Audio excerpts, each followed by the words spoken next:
Hello, friends, and welcome to my YouTube channel Simply Stocks. And today I'm going to talk about HDIL, and let's understand what has really gone wrong with the company and why the stock is trading at around 4.5 rupees. So let's get started. First of all, a disclaimer that this is not a stock recommendation, and people taking any position to any share that I talk about should do that with their own due diligence and research. And I'm not in favor or against any company that I talk about. Before I talk about HDRS, is most request that kindly support me on Patreon, and once you do that, it will help me grow the channel. It will also help you ask me questions on a daily basis.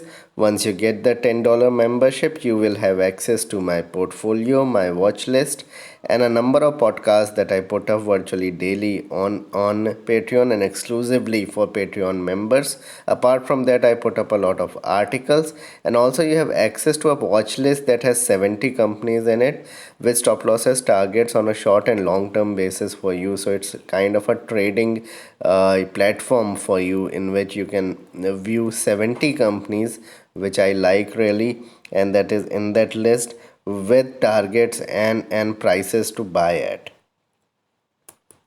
Now about the company, HDIL was established in 1996 and they provide housing and real estate solutions, and has been was a lot of traders favorite till 2019, but has gone down appreciably over the last 6-8 months, and now it has become a penny stocks.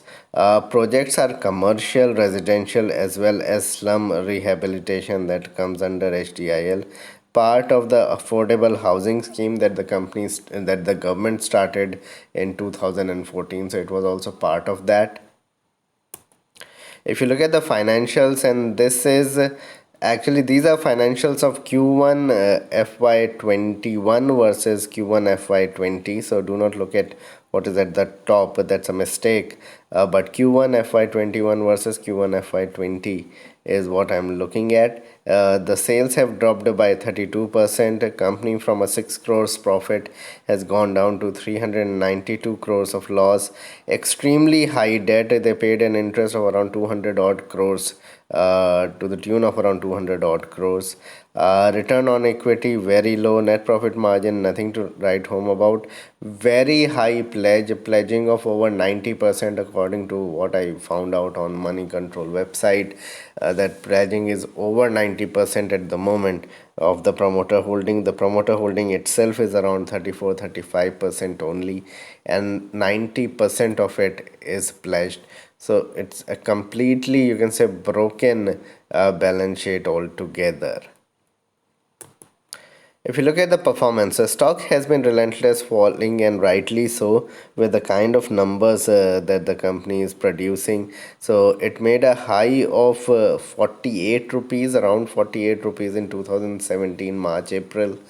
Now it is trading at around 4.5 rupees. It has gone down by over 80% in these 3 years. So a complete wealth destroyer in the last 3.5 years has been HDIL, and this is a prime example of what not to buy. So you need to understand that these companies, and that's why I make videos for such companies, that these are the companies which are ought not to be bought, and what are the salient features of these companies that you should not be looking at these companies at all.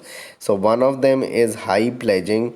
90%, over 90% of the shares pledged, absolutely a no. Yes, I understand that many marquee companies has 1-2% of pledging, that's fine, but anything over 20% is 20-25% is extremely dangerous.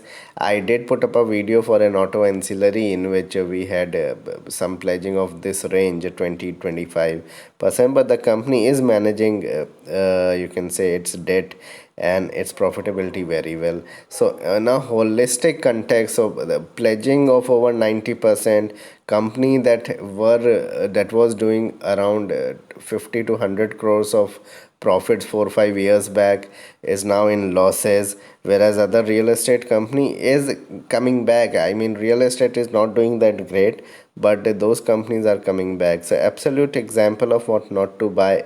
It has become a penny stock. FII has run away from the stocks completely. heavy debt with the interest burden of over 200 crores that they are paying every quarter, around about that. And this is huge debt. So high debt, high pledging, that's why it's an avoid, because this is what happens when the economy is extremely bad, when the sector goes through a very bad patch. These companies get completely wiped out and your capital gets wiped out. So if the economy was doing 8% and there was a lot of money on the table and a lot of credit on the table, the stock might be trading at 200, 250 rupees.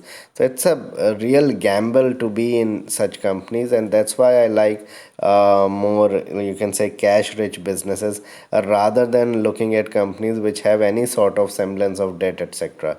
So this is a prime example of what not to buy.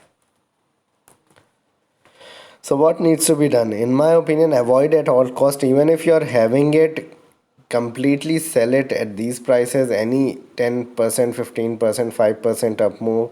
Let the infrastructure pick up and buy the best in infrastructure. Don't buy these companies. There are better companies. There's an L&T that you can buy. If infrastructure picks up, L&T can give you 60, 70% in no time.